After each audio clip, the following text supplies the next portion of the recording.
Porque la maldad que nos rodea nos oprime, nos engaña, nos seduce, nos entibia, bombardea nuestros sentidos para que nos conformemos, como dice el apóstol Pablo, a este mundo.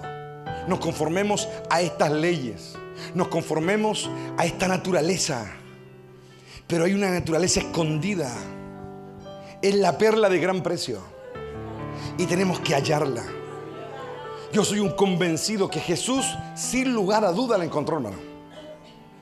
Yo creo que cuando Él se fue a ese desierto a buscar a Dios ahí, después de haber sido bautizado por Juan el Bautista en el Jordán, yo creo que Él andaba en busca de su plenitud, hermano. Yo creo que Él estaba luchando por su plenitud.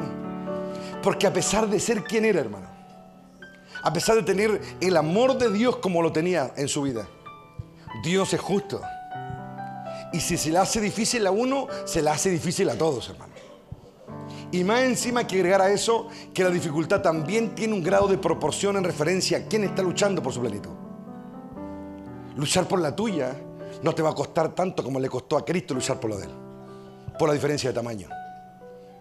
¿No es cierto? Pero yo creo que Él se fue allá al desierto a eso, porque cuando Él vuelve, la Biblia da solamente un detalle de su vida. Dice, y volvió, dice, en el poder del Espíritu. Oh, Rabá y Sabá en la gloria. Es decir, Él no se fue en el poder, pero volvió con el poder. Él fue a buscar su plenitud allá en el desierto, en esa soledad, hermano, en esa autonegación, donde había hambre, donde había necesidad, donde había dificultad, donde había adversidad, donde había desierto. Ahí fue a buscarla, hermano. Donde no hay aplauso, donde no hay gente que grita hosana, ni un altar, ni un púlpito, ni nada. Es solo ahí buscando la plenitud. Y el diablo, cuando estaba a punto de tenerla, a punto de alcanzarla, porque dice el Evangelio que después de haber ayunado 40 días y 40 noches, se apareció el diablo a tratar, yo creo, de impedir que la tomara. ¿Y cómo lo intentó? Tratando de seducirlo, tratando de probar su fe, golpeando su identidad. Si eres el Hijo de Dios, le dice, lánzate de aquí, porque escrito está. Es decir, tratando de poner piedra de tropiezo, que es lo que Él hace muy bien. El diablo siempre va a tratar de poner piedras de tropiezo para que nosotros no alcancemos la plenitud. Hay creyentes que se conforman toda la vida, hermano, con ir a un culto que se lo saben de memoria. Y los han engañado, los han estafado, pensando que eso es Dios y se acabó. Y que algún día se morirán y algún día se irán a alguna gloria que ni siquiera creen que existe. ¿Y por qué digo eso? Porque la gran mayoría de esa gente, no digo todo el universo, pero la gran mayoría de esa gente, cuando son puestos a prueba, es evidente la ausencia de relación que tienen con Dios. Esa es la gente, esos son los creyentes que gritan desesperados cuando se les muere un pariente, por hermano. O se les muere la madre y ahí lloran desconsolados, como si nunca más la fueran a ver. Esos son los creyentes que gritan, lloran y se lamentan, y en ellos no hay consolación, en ellos no hay gozo, no hay nada. ¿Por qué? Porque toda la vida vivieron una religión. Porque la religión no basta. La liturgia no basta. Incluso el leer la Biblia todos los días y orar no basta. Porque si fuera por eso, hermano, los fariseos, los seduceos de la época de Cristo, los escribas, los maestros de la ley, hubiesen entrado al reino pero volando, hermano. Porque esto sí que se sabía en la escritura de memoria, hermano. Literalmente. Un fariseo ya a los 12 años, para entrar a una escuela de fariseo, tenía que conocerse toda la Biblia de memoria. Tenía que recitar todo el Antiguo Testamento de memoria a los 12 años para poder optar a entrar a una escuela farisaica. Entonces, si fuera por se conoce la Biblia, hermano, esto entran colando, hermano. Pero no es así, hermano. Nadie es digno de entrar a la presencia de Dios, a menos que Dios vea algo que a él lo seduzca. Mira, el rey David, de hecho, cuando trató de llevar el arca, ni siquiera sabía cómo había que llevarlo, hermano. Algo que era básico, hermano. Pero él tenía la materia prima que Dios buscaba. Tenía hambre. Él no se conformaba con una lectura de la Biblia, no, o del Antiguo Testamento, de los rollos antiguos. Él no se conformaba con eso, hermano. Él se sentaba a meditar en la presencia de Dios. Él quería encontrarlo. Y descubrió. Por eso se ganó el apelativo del dulce cantor de Israel. Se ganó el derecho de adorar a Dios. Se lo ganó. Y comenzó a crear instrumentos. Y en los instrumentos que formaba, aleluya, más descubría de Dios, por hermano. Más descubría de Dios. En cada danza que elevaba a Dios, más descubría de Dios, por hermano. Y descubrió lo que ni los doctores de la época de la ley podían haber entendido: que Dios ni siquiera buscaba sacrificios, y buscaba otra cosa. A veces Dios nos deja ahí, nos entretenido con algunos juegos religiosos, ¿me entienden? Para ver si somos capaces de salir de ahí y preguntarnos en algún momento si hay algo más. Toda la gente se conforma con lo mismo. Pero cada uno tiene el deber de ir por algo más.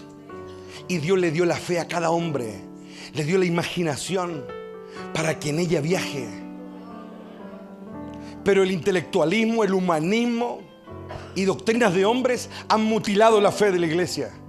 Y a gran parte de ellos la han llevado simplemente a un sistema de estudio, de teología, de estructura, de forma. Y ahí se quedan, hermano. Pero Dios más que todo eso. Dios potencia. Dios trastorna. Dios cambia, hermano.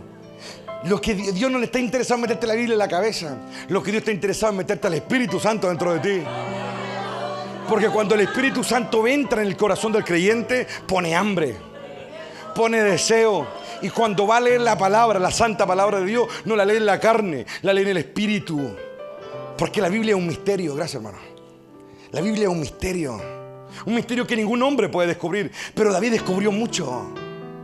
David se metió en las profundidades del reino y descubrió 1000 años antes uno de los grandes, o más bien dicho, el más grande tesoro de Dios: su hijo. Su hijo. Cuando llega el mensaje a la tierra del evangelio, una de las razones por las que los judíos, los prosélitos, los tradicionales, los ortodoxos se ponen tan acérrimamente en contra de Cristo, es porque no les cabía en la cabeza que Dios tuviera un hijo, un unigénito. No le entraba. Porque desde hace 1500 años, cuando ellos habían recibido la ley allá en el Sinaí, habían oído claramente Dios: Jehová nuestro Dios, Jehová uno es. Entonces no le entraba que hubiera un heredero, no le entraba que hubiera uno sentado a la... No le entraba, hermano.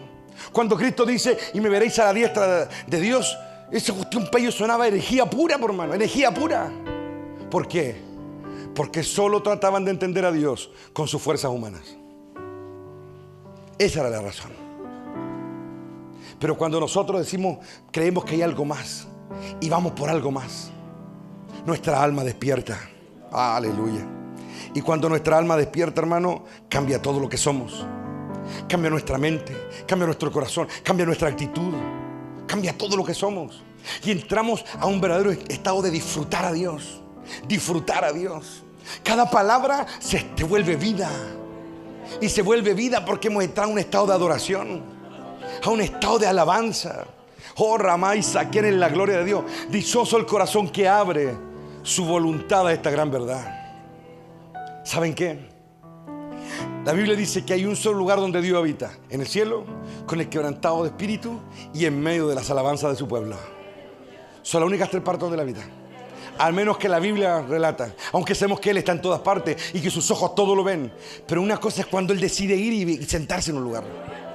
Es cuando Él decide ir, así como Cristo, por ejemplo, le gustaba ir a Betania. Era evidente que Él se sentía cómodo en Betania. Se sentía cómodo con la gente, se sentía cómodo con los niños, hacía milagros, compartía la mesa. Jesús pasó muy buenos momentos en Betania. A Él le gustaba estar ahí.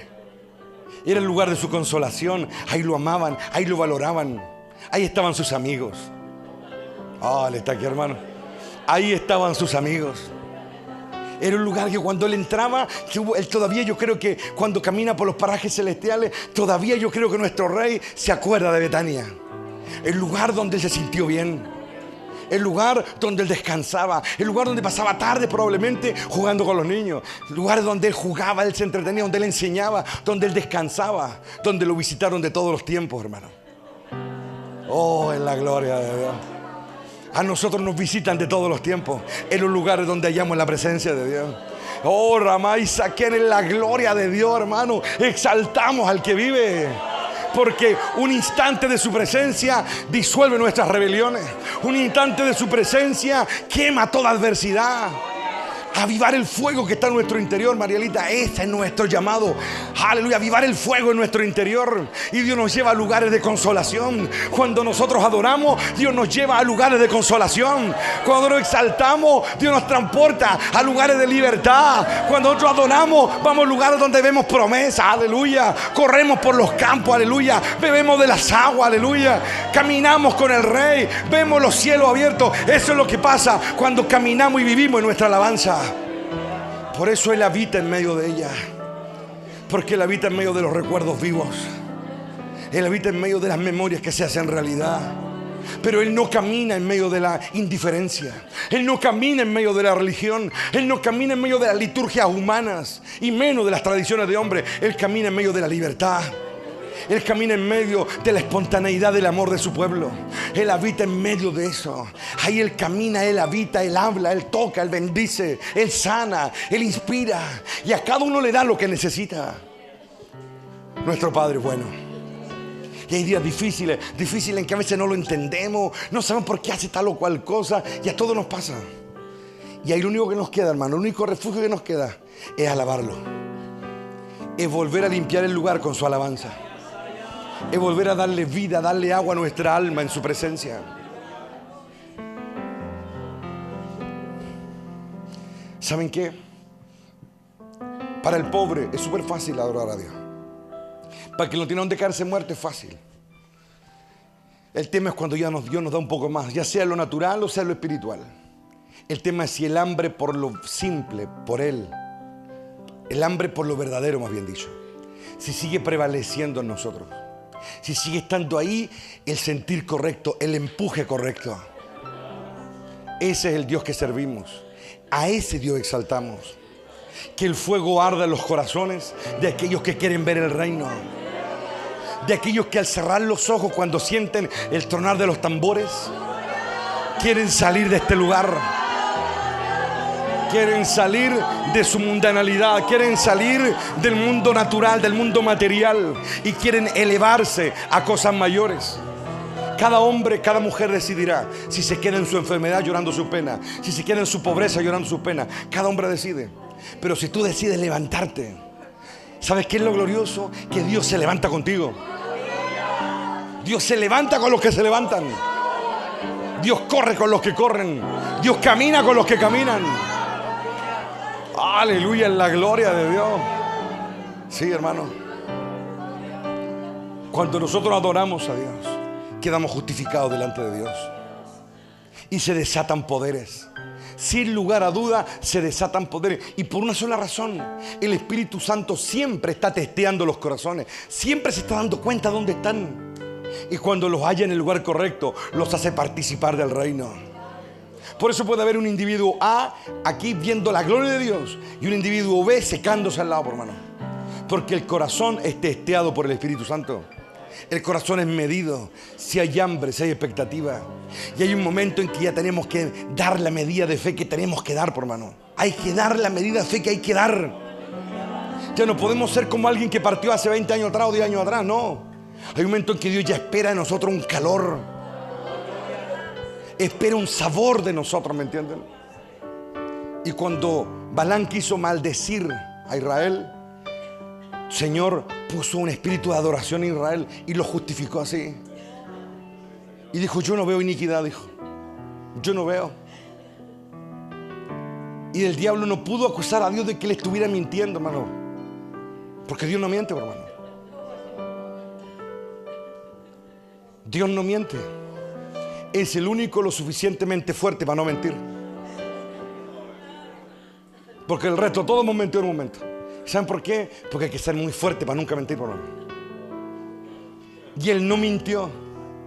¿Pero qué hizo? Él justificó. ¿Y cómo lo hizo? Enviando a su Hijo. Porque Él dijo, yo veo un júbilo del Rey en medio de Israel. Y esa generación fue la que se perdió, hermano. Esa fue la que fue condenada por su testarudez, por su maldad. Así que no eran blancas palomas, hermano. No lo eran. Pero ese día Dios no mintió. Porque ese día Dios los atrajo. Él caminó en medio de ellos. Y un espíritu de alabanza y adoración comenzó a sentirse Y en ese momento, cuando los pecadores comienzan a glorificar a Dios y a honrarlo en espíritu y en verdad, aunque sean culpables, se vuelven inocentes. Porque están participando. Están ahí participando. Porque por muy justos que tratemos de ser, siempre al final nuestra historia se va a caer, hermano. Pero cuando decidimos adorar a Dios, como ocurrió ese día, una maldición no llegó a concretarse. Y Dios proclamó bendición sobre ese lugar. Entonces, ¿cuál es la lección para nosotros? Que tenemos que adorar siempre, hermano. Adorar siempre.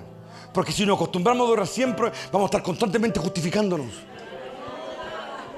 Vamos a estar constantemente en estado de inocencia. Porque eso... Oh, él está aquí, hermano. Constantemente en estado de inocencia. El diablo no puede acusar a un adorador, hermano. No puede acusar a un adorador. Oh, aleluya.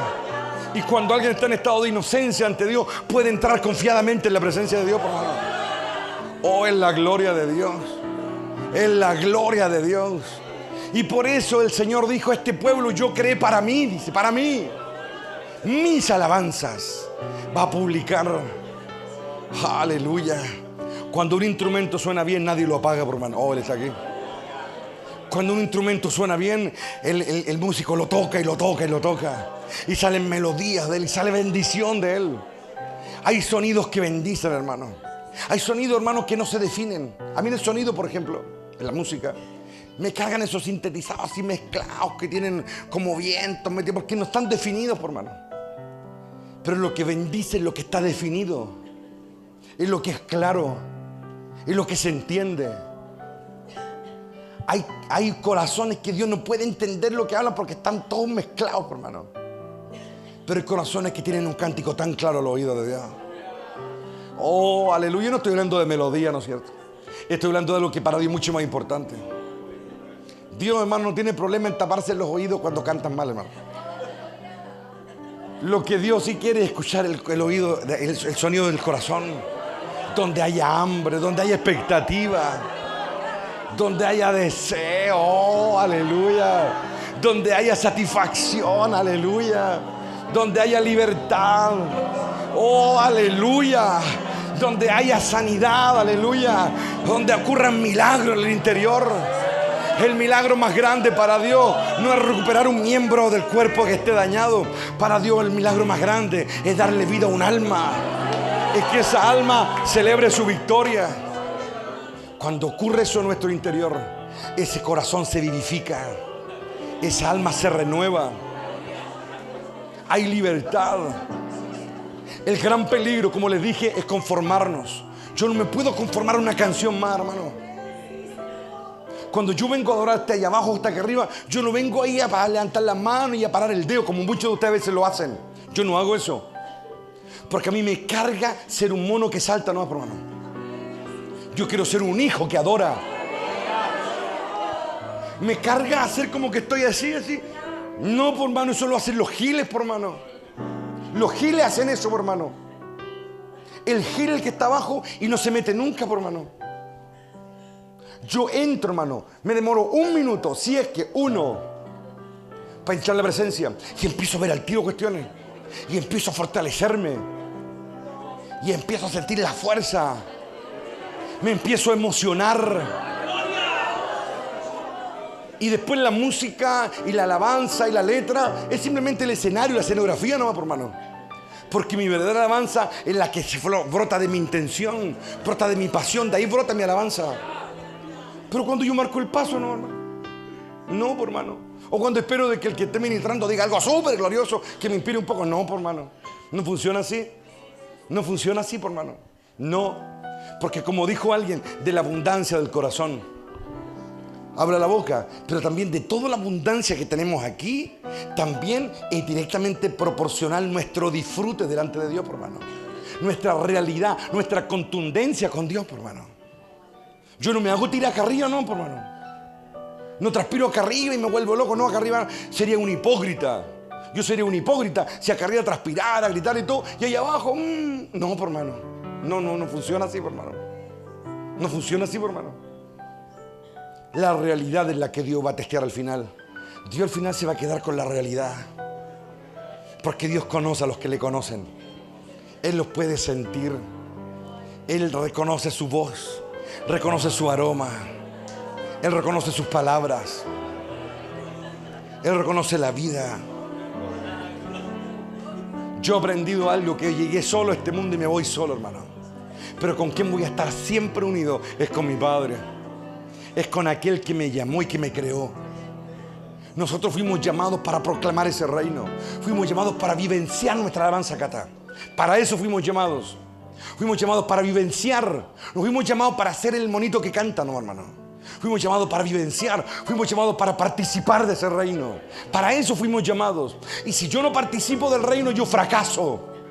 Es así de simple. Yo fracaso si no participo de ese reino. Pero si yo participo, entonces mi existencia está justificada. No vivo de balde y no gasto aire por las puras, por hermano. Cuando yo vivo ese reino, en ese reino mi carne se muere. Mi egoísmo se muere. Mi arrogancia se muere. Todo lo que a Dios le desagrada se muere en ese mundo. Porque no habita, por hermano. No puede habitar ahí. Es como que yo te pida a ti que viváis debajo del agua, por hermano. No aguantáis debajo del agua mucho. Así la arrogancia no aguanta en su presencia. Así la incredulidad. Cuando yo veo a uno que es medio tibión, que es medio frío, que es medio rebelde, es porque no está en la presencia, por hermano. Porque cuando yo me sumerjo en esa presencia, en ese lugar donde Dios habita, no aguanta mucho tiempo mi arrogancia, por hermano. Mi orgullo no aguanta mucho tiempo. Mi incredulidad, mi tibieza no aguanta, por hermano. Pero hay gente que entra tarde, mal y nunca, por hermano. Todos ustedes en algún momento han nadado en un río, en el mar, en una piscina, donde sea. Y por unos segundos han aguantado debajo del agua, por unos segundos aguantan, por hermano. La arrogancia, la tibieza, la conformidad, la flojera. Aguanta un rato la presencia de Dios, no, aguanta. Aguanta un rato. Pero no se muere, por hermano. Pero ¿dónde quedaste media hora bajo el agua, por hermano? Ni el mejor nadador del mundo aguanta eso, por hermano. Y el resultado es inevitable, la muerte. Es inevitable el resultado para toda esa carne si estamos en su presencia. Es inevitable, por hermano. Es inevitable. Entonces, por su fruto los conoceré, dijo el rey. ¿Cómo yo sé cuando alguien está en esa presencia? Porque se comienza a notar que lo malo que tiene se ha ido muriendo. Porque está ahí en esa presencia. Tanto en la intimidad, en la soledad, como aquí. Busquemos esa presencia. Busquemos experimentar ese reino para ser transformados. Como dice el apóstol Pablo, de gloria en gloria. Nosotros no tenemos la gloria siempre. Baja por momentos. Cuando llega el cúspide, cuando la mesa está servida, es cuando el Señor se sienta por un instante. Y ahí es cuando la mesa queda llena y podemos comer. Es de gloria en gloria. Y de nosotros depende cuántas veces vamos a volver a esa mesa. Está en nosotros saber, está en nosotros decidir, me habían dicho, cuántas veces vamos a volver a ese lugar. Y vamos a beber de esa agua. Y vamos a saciarnos de esa contundencia que está en la presencia de Dios, por hermano. La contundencia de su realidad. ¿Me entienden o no? No importa con quién yo viva, no importa dónde yo trabaje, no importa dónde yo estudie, no importa en qué lugares me desenvuelva. Si yo camino con Dios realmente, la advertencia que le dio el profeta del Señor fue esta: que ellos se conviertan a ti y no al revés. Que no sea la incredulidad de lo otro la que se te pega a ti. Que no sea la flojera de lo otro la que se te pegue a ti. Que no sea la rebelión de lo otro la que se te pegue a ti. Sino que en ti sea más fuerte la contundencia de su realidad. Esa realidad, si tú la llevas, va a convertir a los otros. O por último, en el peor de los casos, los va a neutralizar. Pero cuando un canal arrastra a uno que trata de servir a Dios, es porque el que trata de servir a Dios anda tarde, mal y nunca en la presencia de Dios, por hermano. Que Dios nos ayude. Que Dios nos ayude a cambiar. Nos ayude a ser transformados. Que nos ayude a no conformarnos. Que nos ayude a ver lo que no estamos viendo. Porque si tú no eres capaz de ver lo que tienes que ver, y lo veo yo o lo veo otro, no te sirve, por hermano. A ti no te sirve que los demás se den cuenta de tus errores. Lo que a ti te sirve es que tú te des cuenta de tus errores y que quieras cambiarlos. Pablo dijo: a mí nada me va a separar de Dios, decía. ¿Por qué? Porque esa es la prueba constante de un hijo de Dios, po. Tratar, o más bien dicho, ser expuesto a una influencia que lo tratará de separar de Dios, por hermano. Esa es la prueba constante. Cansancio, flojera, afán, el mundo, lo que sea. Cualquier cosa que trate de separarnos. Y está en nosotros ceder o no ceder. Está en nosotros decir ya está bueno, está bien y empezar a entibiarnos, o decidir caminar con el Señor. Pero alguien dijo por ahí, al de carácter firme, Dios lo mantendrá en completa paz. A ese hijo, a esa hija con quien el diablo ya no lo manipula, ya no lo maneja, sino que decide hacer lo correcto. Y no porque sea un legalista, no. Hacer lo correcto es volver a vivir la presencia de Dios. Es volver a experimentar su presencia. ¿Lo ven o no? Pero Dios conoce a los que se acercan a Él, por hermano. Dios sabe los que están luchando. Procura ser de aquellos que agrada a Dios, de aquellos que Dios se siente atraído. ¿Sabéis qué? Yo como pastor he tenido en mi vida muchas relaciones con muchas personas. Hay personas a las que uno le da gusto estar, le da gusto compartir, y hay otros que lo aguantan, hermano. ¿Y saben por qué? Por una razón muy simple. No es que uno haga excepción de personas, no. ¿Saben por qué? Porque hay momentos en que ya es evidente, hablando en términos espirituales, la indiferencia hacia la presencia de Dios en algunos corazones. Y te dicen lo correcto, dicen amén a lo correcto, saltan, pero es que hay una cuestión de acá adentro, hermano, de acá adentro. Se nota cuando hay comunión y se nota cuando no la hay. ¿Me entienden? Y si uno, siendo un vil hombre nomás, ¿me entienden?, cuya percepción probablemente muy pobre comparada con la de Dios, y de hecho así es. Imagínate lo contundente, lo fuerte que es para Dios, lo fuerte, lo repulsivo que es para Dios. Cuando alguien se acerca a Él y Él se da cuenta que no está ni ahí con Él, que es un maldito religioso nomás, un hipócrita, que tiene el corazón puesto en 1000 partes menos en Él, y va y se presenta ante Él y le dice cosas lindas. ¿Cómo crees tú que se siente alguien cuando saben que le están mintiendo? ¿Cómo crees que se sabe? ¿Cómo crees que se siente? Cuando Dios, que tiene todo el conocimiento, toda la fuerza, toda la sabiduría, toda la verdad, se acerca un individuo frente a Él en cualquier parte del mundo, aquí o donde sea, y Él se da cuenta que es un maldito hipócrita y lo sabe desde antes que naciera, hermano. ¿Cómo que tú que se siente? Simple, por hermano. Lo deja hablando solo, no, por hermano. Pero Dios busca y se acerca al contrito de corazón, al que habla verdad, y el que está dispuesto a pagar el precio por estar cerca de Él. Que sea esa siempre la tónica en nosotros. Que Dios vea que estamos dispuestos a pagar el precio. Que Dios vea que estamos dispuestos a no conformarnos, sino pelearla hasta el último. ¿Sabes qué? Dios no pesa como pesan los hombres. Los hombres pesan y valoran a otros en función de lo que se ve. Cuánto da, cuánto ofrenda, cuánto lo ayuda, cuán lindo predica o qué lindo canta. Y todas esas taladas de cosas que a veces son meramente superficiales para Dios. Pero Dios no ve esas cosas, por hermano. El Señor se lo dijo al profeta Samuel. ¿Hasta cuándo voy a aprenderle? En otras palabras, que ya no te conformaste con Saúl, que tenía porte, que era encachado, que era grande, que tenía pinta de rey. ¿Y dónde? ¿Qué viviste con él? Puras lamentaciones, ¿o no? Y ahora vienes a la casa de Isaí y sigues buscando uno parecido. Uno grande, uno fuerte, uno que imponga, uno que tenga percha de rey. No es así, pues, hijo. Aprenda su lección, pues, hijo. Y cuando entró un mocoso, hay flaco, así, tipo varilla, así. Pero con el corazón de un león.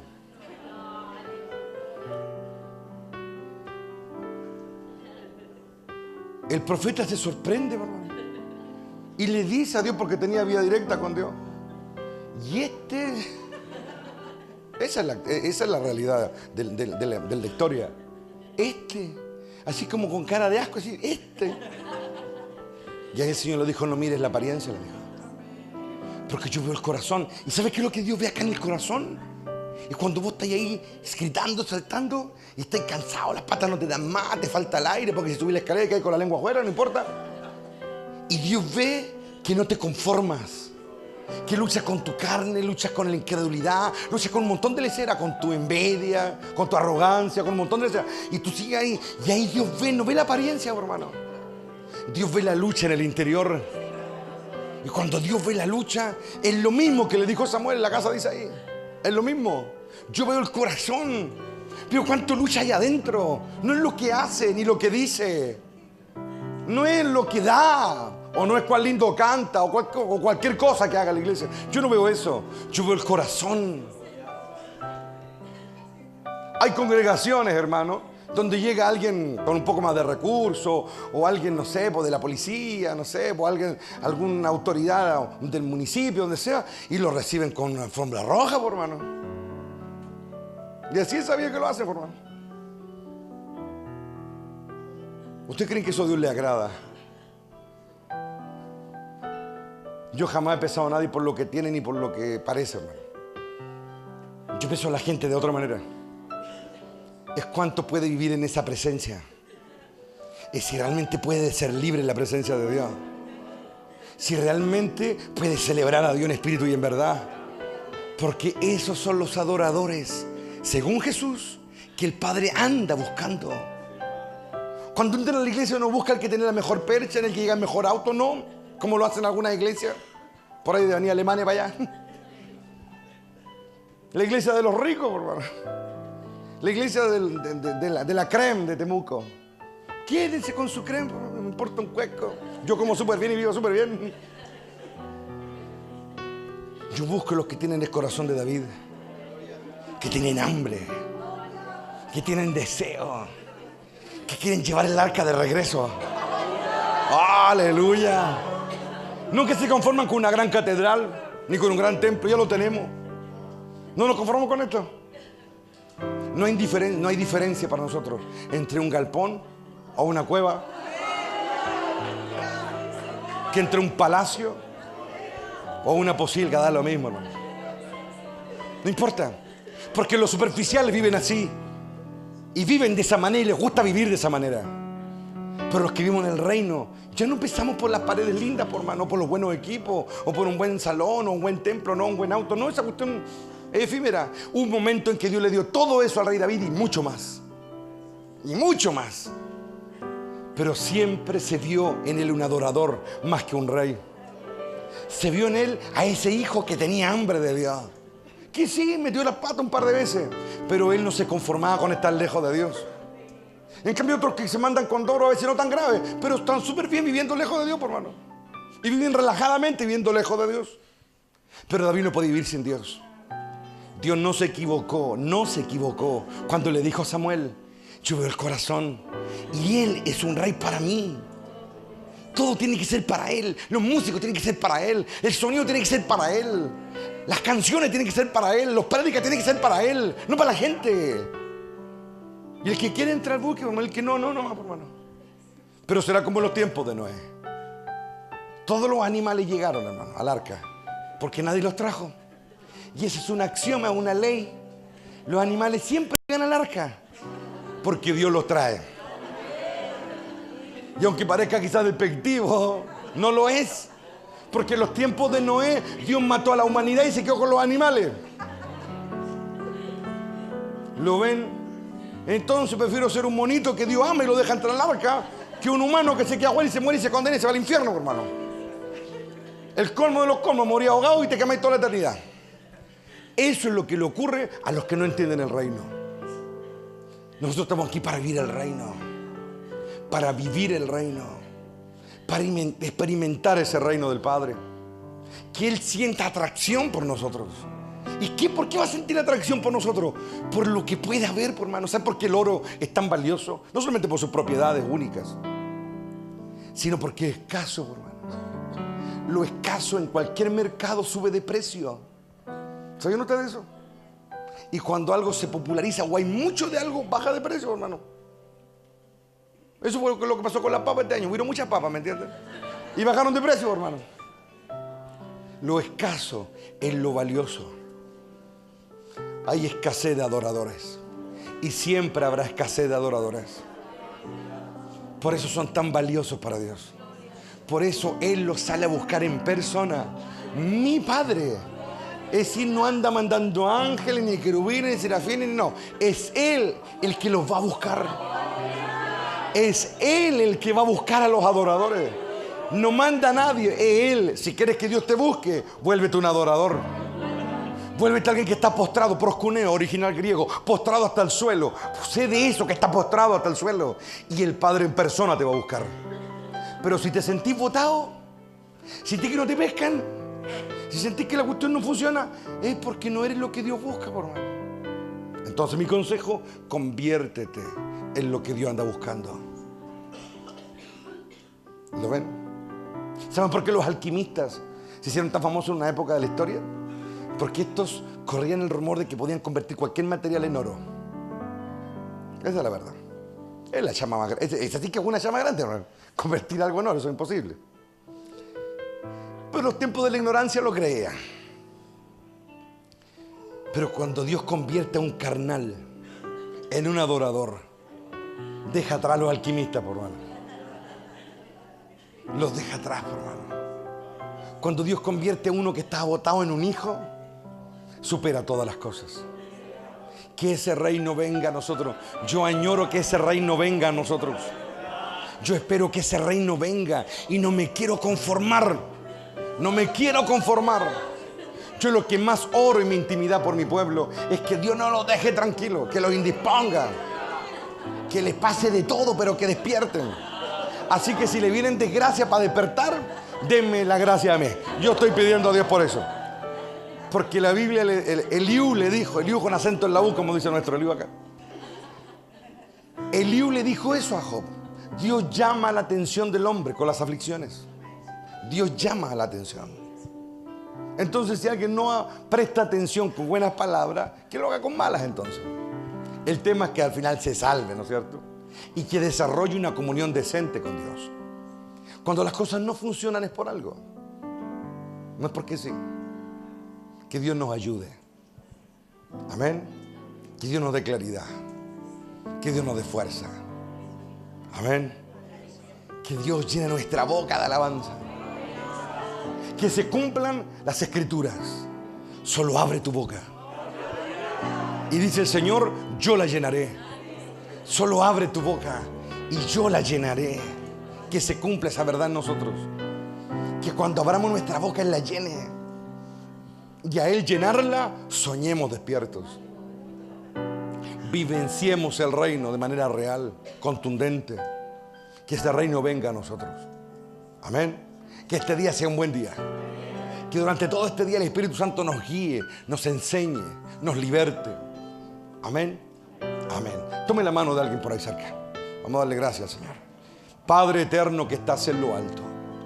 En esta tarde bendecimos tu precioso nombre. Te damos gracias, Padre, porque en la adversidad tú nos enseñas cómo acercarnos a ti. Hoy te entregamos todo pensamiento, Padre, conflictivo. Te entregamos, Señor, todo sentimiento que no esté bien. Y te rogamos, Señor, que en tu presencia alcancemos libertad. Perdónanos, Señor, lávanos con la sangre poderosa del Cordero. Si has visto actitudes en nosotros o sentires, Señor, que son de tu desagrado, por favor, perdónanos. Danos claridad, Rey eterno, para habitar en tu presencia. Danos la fuerza para caminar cerca de ti. Danos sabiduría para entender la vida. Gracias, Señor, por este tiempo que hemos vivido ya. Te presentamos todo este día y te rogamos que durante todo este día tu contundente presencia tome el control de todo. Quédate en medio nuestro, Padre. Te lo pedimos en los méritos de Cristo, nuestro gran Rey. Amén y amén. 1, 2 y 3. ¡Gloria a Dios! ¡Gloria a Dios! ¡Gloria a Dios para siempre! ¡Aleluya!